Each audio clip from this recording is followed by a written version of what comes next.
Ada kisah yang dihapus, ada fakta yang disembunyikan.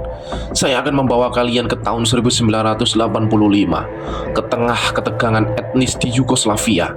Ini adalah cerita tentang botol kaca, seorang petani dan dampak yang mengguncang satu negara hingga kejatuhannya.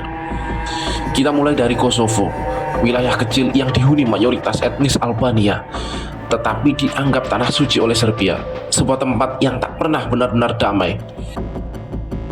Tahun 1985, tepatnya pada 1 Mei, seorang petani bernama Đorđe Martinović datang ke rumah sakit di Gunjilane.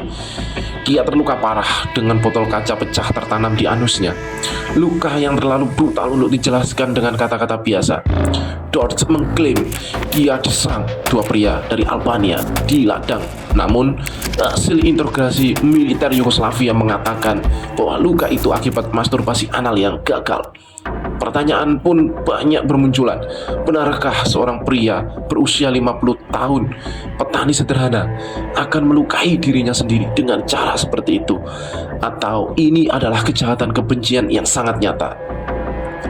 Laporan dari tim medis di Beograd menyatakan luka-luka itu hanya bisa terjadi dengan penyiksaan brutal oleh lebih dari 2 orang.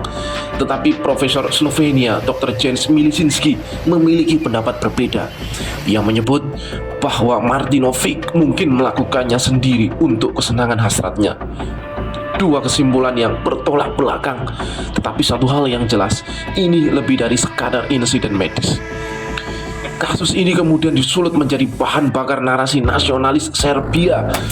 Media Serbia menuduh ini sebagai bukti penganiayaan sistematis terhadap etnis Serbia di Kosovo.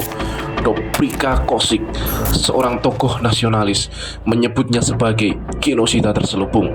Puisi, lukisan, dan protes banyak bermunculan menggambarkan Đorđe Martinović sebagai martir. Ketegangan terus meningkat. Pada tahun 1989, Serbia mencabut otonomi Kosovo, memicu gelombang protes besar-besaran. Inilah awal keruntuhan Yugoslavia. Dan dari sini sejarah Balkan berubah selamanya. Perang pecah, banyak korban. Konflik ini pun menelan lebih dari 130.000 korban jiwa di seluruh Yugoslavia, dengan luka yang masih terasa hingga hari ini. Botol kaca, seorang petani, dan politik identitas. 3 elemen ini terlihat kecil, tetapi mampu menggetarkan fondasi sebuah bangsa.